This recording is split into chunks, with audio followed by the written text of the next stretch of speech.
I'm just a bartender, but I was a flair bartender. So I was throwing bottles around, doing performances.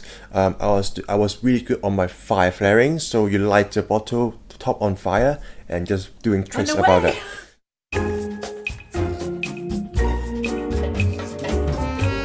Welcome to the Lush Life podcast. I'm your drinking companion, Susan Schwartz, and I bring you the how-to guide for living life one cocktail at a time. Thanks to my mother's love of martinis, the first words I spoke were shaken, not stirred, and I've been obsessed by cocktails ever since.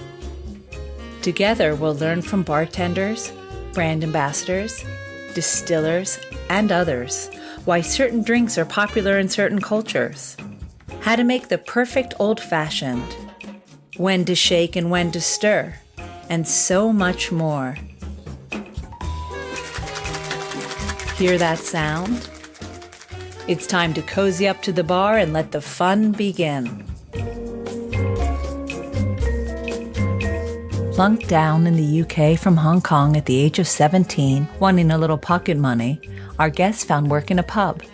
Thank goodness Starbucks was a little too slow to call him up, or we wouldn't be here today with Timothy Ching, the Global Champion of Beefeater's International MIXLDN Competition 2017.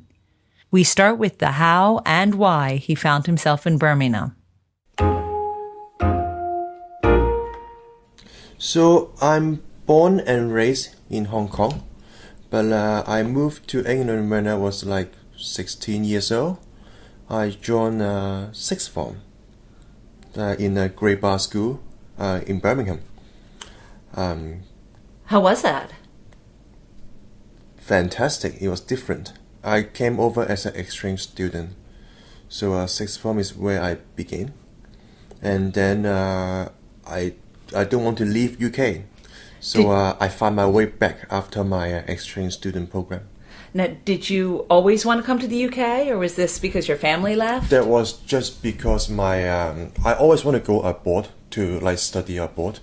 UK wasn't my choice, to be honest. I can go to America, Australia. It's just those exchange student program, but they put me in UK. So it's nothing by choice. It's all coincidence. And so Birmingham. So what was that like? It's very local British styles, which I love, because I think if you go abroad, you want to know all the local culture. If I go to London, maybe if too much mixed culture, mixed country people, that won't be really British. So Birmingham for me is a very local, down to earth England places. So you wanted to stay there after you graduated? Yes. So after the exchange student program, I came back to study my passion at that moment, which is classical piano. Oh boy. And art. I love my art, my painting since I'm very young, and I really into my music too. I got my grade 8 on piano when I was 16 years old, and I came over here. The will was to become a concert pianist. That's why I went to the music conservatory to do classical piano. And you ended up being a bartender. And a champion at that. Yeah, and long story short, as all the students, they always need some extra money for our socializing skills, socializing life, to go out, to meet your friend, to buy a pint or two of beer in the pub. Some cash in the pocket. Yeah, basically just like that. And then as studying, I gave my CV out to different places, like Starbucks, kitchen, bar, anywhere. And the first job took me in was a cocktail bar in Birmingham called Digress. I think they closed down now already. So I was the age of 17 years old. It wasn't old enough to make drinks yet. So I worked from the very bottom as, how they call it, a glass collector. So just going around cleaning up table, collecting empty glasses, wash them, polish them, and helping the bartender to fill up the ice, the juices as a barback, But at that point, you still were passionate about being Yes. a classical pianist and Definitely. For the first few years, I just making money to do my thing, and then the longer I work for this trade, more passion I grow into it, and eventually I actually drop out of my music class and to become a full-time bartender. That is how much I got involved to this field. How old were you when you did that? I think it's like 20 or 19. I didn't graduate.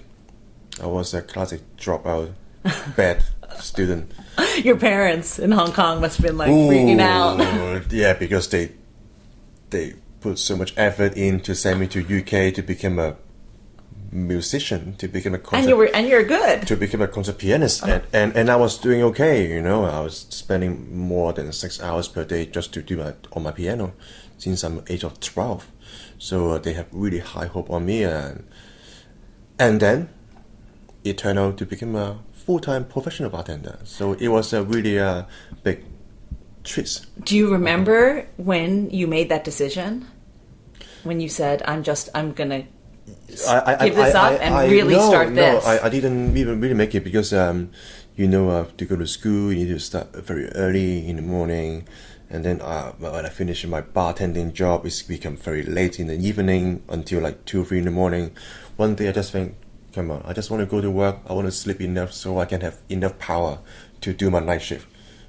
I think that was the time that in my mind I decided I gave up my study already, because in my mind I choose the priority already. In theory, I should just make my money, go home, sleep, and go back to school. But and then this just become a habit to just like, I found my priority. To be honest, music is always forced by my family. I didn't choose to do piano. It's, Hong Kong, classic Chinese family. They want their kids what to do. So, of course, I have my fun time, but bartending is all about fun for me. And at that so point, when you gave up your studies, were you bartending proper? Yeah, I was really into bartending. I was very fortunate that I started in a very nice structured bar, like Hard Rock Cafe, TGI Friday, Living Venture. Their training is great, their passion is brilliant, and then they gave you so much introduction before they actually let you go behind the bar. So I was like, wow. So you went to a few different bars. Definitely. During your 4 years. Definitely, and I went through a lot. And then when you start from the bottom, you get all the pressures. You always get told off by your senior, by your teacher. But I still really enjoy the moment. So yeah, and I find it really challenging and yeah, positively and creative. I guess. Yeah. Because I'm an artist myself. I like painting. I like stuff. So for me, when I see the cocktail, it's all about the color composition. Yeah, it's all about the how do you say, the shape, the structure of the drinks in color, in smell, in taste. So when I study art and music, I didn't know it would be relevant for my future career. But now, after 15 years in this field, it's all come together like a harmony, Were you still in Birmingham then? I was only work in Birmingham. I study and I work in Birmingham. Mm-hmm. I did a few events with a Shaker Bar School as an event company. Went to London a few times, and then I went back to Hong Kong. So So you went back to Hong Kong saying, I am going to be a bartender. Yeah, of course, because that's how much I love the bartending job from Birmingham bring to me. And when I go back to Hong Kong, I just say, that's all I want to do is become a bartender. Because when I first went back to Hong Kong, the cocktail trade wasn't as advanced as now. And I really thought the UK taught me very good things, and I want to bring this back to Hong Kong and see how much more I can involve with these new skills. So how long were you in Hong Kong before you felt you could start doing that, start working the way you wanted to work? Was it right away? So when I was in UK as a bartender, I wasn't a cocktail mixologist, as they say now. I'm just a bartender, but I was a flair bartender. So I was filling bottles around, doing performances. I was really good on my fire flaring. So you light the bottle top on fire and just doing tricks about it. So that was me. My first passion before I'm just making nice quality cocktail, is to doing tricks as a performance bartender. And I really want to bring that. See, that back performer was still in you. Yeah, that would never go away. It may not have been the piano, but it was. That will never go away. Yeah. I really like to do tricks and have fun and perform in front of audience and guests and customer now. So the whole thing is still relevant. It's very it's weird. So as a flair bartender, you know Hong Kong is a fast-paced city. There is no time for you to fold in bottles around for 5 minutes before you're making your own drinks. I think when I first back to Hong Kong, I told myself I want to be the best flair bartender of Hong Kong. After I achieved that and find out the culture of Hong Kong don't allow me to do so. Mm-hmm. So of course we need to adapt our path. We cannot just focus on what we want, especially when my family is in Hong Kong.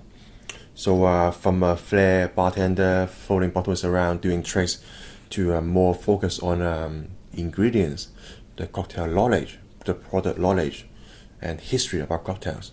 So it's just like slowly evolving to become a proper mixologist, bartender.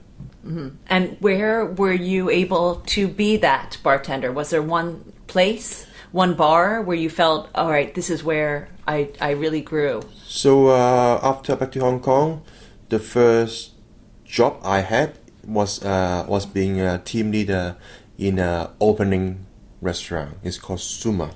Suma is a Japanese style fine dining, the cocktail lounge and restaurant. So of course in the fine dining environment, you're not going to throw bottles around. And they gave me so much choice to have fresh ingredients, to work very closely to the chef. So at the time I think, okay, let's stop throwing things around and become a proper bartender. Mm-hmm. So I think it's all about the environment. I didn't click. Maybe I'm different with some of the chef or some of the other guy. I always work with the flow. If the path take me there, I will adapt to it. So when did you start competing? So competition is always something that I really very fond of, because I always think to enter a competition is a way that you're forcing yourself to become better. If you just work day after day in the same restaurant or bar, you become a routine, you become a habit. Then you're not improving anymore. For competition, I will put more time for the training, for the practice, for the research and stuff. So a competition for me is really the way to go upward and onward. Competing, yes. I used to be a flair bartender, so my first competition is always as a flair bartending competition. But it just, for me, this pushed me a lot in flairing bartending. So when I became a cocktail bartender, it just come natural that I looking for competition for just cocktail. So has been since I'm being a flair bartender, I've been doing competition for many years already. Forget about the flair bartending. For competition wise, beside Beefeater, this time I used to enter numerous different brand competition. For example, like Claymont rum from Martinique.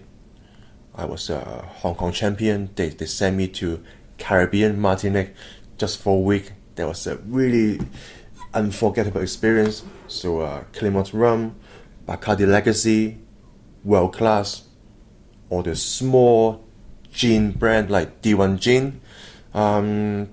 They all gave me a really nice and new experience, you know. I'm so lucky that I have so much practice already.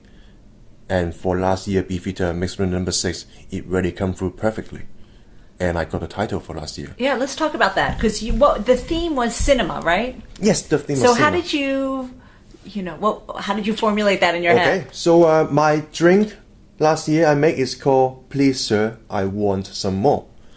It's from famous quote. Oliver Twist, right? Oliver Twist. Yeah. So young boy born poor in a workhouse. One day, group of lads try to draw straws. Whoever lost have to ask Mr. Brumble for some more glue with his famous quote, "Please sir, I want some more." The idea is the theme was fixed, have to be a London-based movie inspiration. So if I was looking for different movies, even like Bridget Jones' Diary, 007, like Lock, Stock, Two Smoking Barrel. But at the end, if I had to be serious for the competition, I better look for something that is very original, that it will go to everyone's heart in different ages. Oliver Twist is a genius classic. So I think that will work well. And the second thing I thought about is Beefeater is the hero of the competition. My goal must make Beefeater sell more and sell better. So why don't I make an aperitif to make people mouth-watering who are willing to drink more and more and more? And to drink more and more, it fit to the "Please sir, I want some more." So British aperitif, "Please sir, I want some more," and to drink more and more and more Beefeater. It's all coming in mind like that. And to make a nice London-based cocktail, I use all the British ingredients. Beside the Beefeater 24, the hero of the cocktail, I use a Carmen Sun, which is a traditional British aperitif with a grapefruit zest, with Manuka honey and ginseng. Have a touch of Asia culture in the cocktail. I have my homemade lemon and grapefruit syrups. Syrups is half sherry vinegar and half sugar, with lemon pulp and grapefruit zest to make it nice citrusy instead of just a lemon juice, to make it a more complex citrus. And chamomile tea syrup. Chamomile tea, the tea components with compromise the tea flavor from the Beefeater 24. And at the end of the day, I need to champion the Beefeater character. It's all about Beefeater. And teapot bitter. Teapot, a very traditional, classic British thing. Teapot. Rustic, bitterness, add another depth to the cocktail. So, and I serve with clarified grapefruit jelly, which it looked like a poetry. It looked like the Oliver asked to the glue in the bowl. So the whole things came together very well and fit the topic. Well, you're making me really thirsty. So, let's drink. Do you want to make one for me? Of course. Let's do that. All right. Definitely. I will make one for you. Thanks so much to Timothy for making time for me while he was here in London for this year's competition. Of course, I have to say the name of our cocktail of the week with a faux British accent, because as we heard, it's positively Dickensian. Here's Timothy's "Please sir, I want some more." Add all the following ingredients to a shaker: 40 ml of Beefeater 24, 10 ml of Cam & Sons, a bittersweet botanical spirit, 10 ml of chamomile tea syrup, 10 ml of homemade lemon and grapefruit shrub, and 3 dashes of teapot bitters. Add ice, and then do the Japanese heart shake if you know how, or just shake, shake, shake. Then strain into a wooden coupe if you have one, otherwise glass will do. Then garnish with candied dehydrated grapefruit peels. I must admit this recipe is easier for the pros to make, but very easy to drink. And after one, you will definitely want some more. You'll find this recipe and all the cocktails of the week on lushlifemanual.com, where you'll also find all the ingredients in our shop.